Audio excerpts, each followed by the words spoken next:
So on rare occasions, there's an event that happens in American public life that unleashes all of the stupid. And yesterday, indeed, it turns out was that event. There was a shooting at a Waffle House, and there's a guy who's incredibly heroic. We're going to talk about all of it as well as the left's reaction to it, because the left's reaction is just fully crazy, like fully stupid and righty. So the big news yesterday is that there was an awful shooting at a Waffle House in Nashville, Tennessee.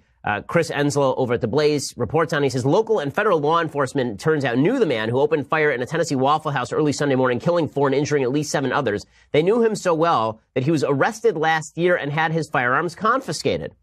So you might ask, why was this person walking naked into a Waffle House and shooting people? How did he get his firearms? Well, I have the answer for you. The Secret Service said Sunday its agents arrested the killer in July 2016 after he was found in a restricted area near the White House, according to the Tennessean. So it wasn't just that he was arrested. He was arrested by the Secret Service near the White House because what the hell? Okay, Secret Service Representative Todd Hudson said he wanted to set up a meeting with the president, which it turns out is not the way to set up the meeting with the president. Like, really, I know how to set up a meeting with the president. You don't do it by walking up to the White House and saying you want to set a meeting with the president. That hasn't been true since, 1860. The killer, who's reportedly from Illinois, was revoked of his ability to possess firearms following his arrest in Washington. Illinois police also confiscated 4 firearms from his possession, including the AR-15 he used in Sunday's killing, a spokesman for the Nashville police said. Tazewell County Sheriff Robert Huston explained at a news conference that when the sheriff's deputies came to confiscate the killer's firearms last August, his dad was present and asked the officers if he could take possession of the firearms instead. Tazewell said the father was legally able to possess weapons in the state of Illinois, so they turned the weapons over to him, which it turns out was a terrible decision because daddy then gave the guns back to son. So he should go to prison for criminal negligence, no question about it. Authorities say the killer's father later returned the firearms to his son. However, it was not immediately known if there was a Tennessee law that prohibited the killer from possessing the firearms. So, in other words, the cops knew about him, they took his gun away, and then they returned his guns to the father, and the father gave the guns to the son. I don't know what law on the books would prevent any of this. Really, because it's criminal negligence for the father to have given the guns to the son, and the son was already not only barred from having the gun, but had his guns taken away from him. Now, what's amazing about this is that there is an amazing American hero named James Shaw Jr. who was present at the Waffle House. And as this shooting went on, he decided to charge the shooter. The shooter had an AR-15. He charged the shooter anyway. So here is James Shaw Jr. speaking about this publicly. When he proceeded to come in, I actually went behind this like a push door, swivel door. And he shot through that door, I'm pretty sure. And I'm pretty sure he grazed my arm. And it was at that time that I kind of made up my mind, because there's no way to lock that door, that if it was going to come down to it, he was going to have to work to kill me. So at the time that he was either reloading or the gun jammed or whatever happened is when I ran through the swivel door. I hit him with the swivel door, and then the gun was kind of jammed up and it was pushed down. So we were scuffling, and I managed to get him with one hand on the gun, and then I grabbed it from him and I threw it over the countertop. And then after that, I was trying to get out the door, and I think he was pretty much in the entranceway. So I just took him out with me out of the entrance and all the way outside. Now, that dude's an American hero. I mean, that is an incredible thing, right? To charge a guy with the AR-15, take the gun away from him, and then stop the shooting is an amazing thing. Obviously, he's wearing the bandages on his hands because he burned his hands because he grabbed the red-hot barrel of the AR-15, which had been firing.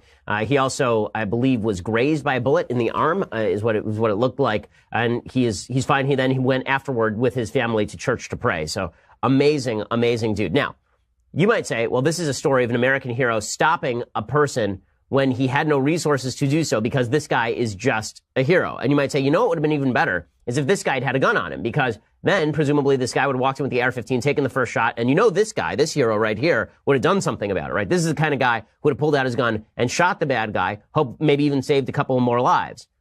Right? You might think that it would have been better if this fellow, James Shaw, had actually had a gun. You would be wrong according to the left. So the left comes up with legitimately the stupidest possible arguments I have ever seen.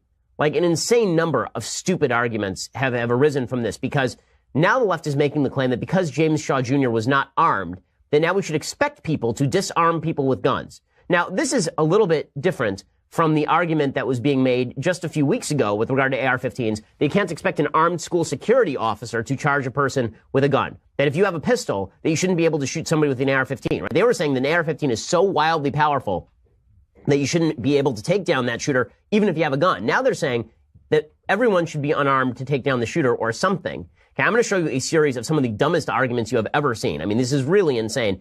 Even folks on the left who are in favor of gun control should recognize how stupid these arguments are and stay away from them as much as possible if you actually want to win the argument. So here's David Axelrod. David Axelrod was, of course, one of the lead advisors, campaign advisors to President Trump, and then he was in the White House as, was he chief of staff, chief strategist for the White House under President Obama. And here's what he tweeted out, quote, "With yet another mass shooting today, let us give full recognition to Colt, the manufacturer of the AR semi-automatic rifle used in this massacre, for designing such an efficient weapon for mass destruction for commercial use."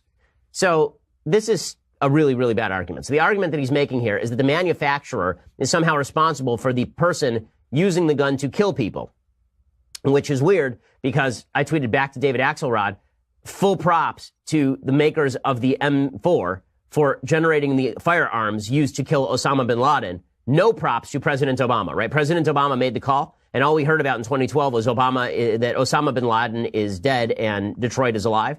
And they took credit for the killing of Osama bin Laden. But according to David Axelrod, it's the gun manufacturer who really gets the credit for the killing of anyone, right? If anyone is killed, it's the gun manufacturer who's responsible for that. So presumably, it is the gun manufacturer that gets to take credit for the Osama bin Laden kill and not Barack Obama. I assume David Axelrod did not agree with that logic, but instead, he is saying such stupid things about gun manufacturers. This is why, you hear this myth that's put out there by the left that there is some sort of loophole for gun manufacturers when it comes to liability, that if someone gets shot, you can't sue the gun manufacturer, that there's some sort of legal loophole that has been enshrined into law. No. Products liability is a well-developed area of Anglo-American common law. And products liability suggests that there are a few types of liability. One is if you design a product that is inherently dangerous and then that product goes off in the inherently dangerous way, then you're responsible for its danger. But rifles are designed to do what they do, and people buy them to do what they do. So there is no failure in design. There's no design flaw when it comes to product manufacturing in an AR-15. And there's also no manufacturing flaw, which would be like you buy a product and then it breaks on you, right? There's no manufacturing flaw. So when people say that the gun manufacturer should be able to be sued, they are able to be sued. If you bought a gun and the gun were to backfire on you and hurt you, for example, you could sue the gun manufacturer for a product's manufacturing claim.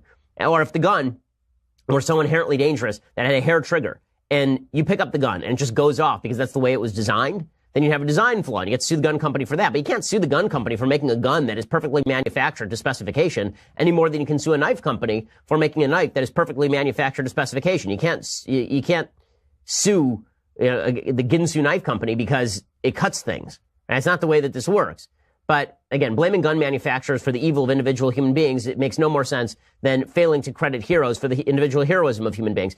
One thing that we should all learn from James Shaw, by the way, this is what folks say in law enforcement, is that if you are in a mass shooting scenario, then charging the shooter sometimes is the best thing that you can do. Obviously, not everybody is given that kind of courage, either by God or has developed it themselves. James Shaw Jr. is one of the people who has developed it. Good for him. So other stupid arguments, a bunch of the students from Parkland started making the same argument, and this is an intensely stupid argument. Emma Gonzalez tweeted out, "The local police say a man at the scene wrestled his gun away. Looks like you don't need to arm a teacher or a resource officer to stop a shooting. There goes the sales pitch for Smith Wesson." No. So the argument, I guess, is that if you have a guy who's super brave and who runs into the face of fire and grabs a gun from someone else, no one needs a gun? So I guess we should disarm the police? Matt Walsh had a great reply to this. He said, "I saw a man eating spaghetti with his hands the other day. That means that no one should have a fork." Like, what is it? What? So I guess the solution is that law-abiding people should not have guns, but non-law-abiding people who have guns, we should stop them because we should run in there with our magical bulletproof chests and somehow stop them. This line of argument was repeated ad infinitum yesterday. It was crazy. I mean, I was seeing it all over the internet yesterday. It wasn't just Emma Gonzalez. David Hogg also tweeted this out. The insufferable Parkland survivor who says that everyone who disagrees with him is an evil pig. He says, "So only a good guy with a gun can stop a bad guy with a gun?" And then he tweeted at the NRA. This had 56,000 likes. 56,000 likes. No one said only a good guy with a gun can stop a bad guy with a gun.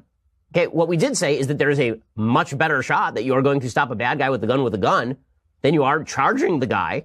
How many, I would like to see, statistically speaking, how many people who have actually tried to charge a shooter ended up being shot. I'll bet you that the number is pretty high. And then it didn't stop with him. Seth MacFarlane, the dope who makes Family Guy, he tweeted out, "Hero James Shaw, a good guy without a gun who stopped a bad guy with a gun. Again, I don't know what you're trying to argue here. Are you trying to argue that it's bad for good people to have guns? Because I promise you, if James Shaw had a gun, he would have used it in far better fashion than he was even able to use his body. This is such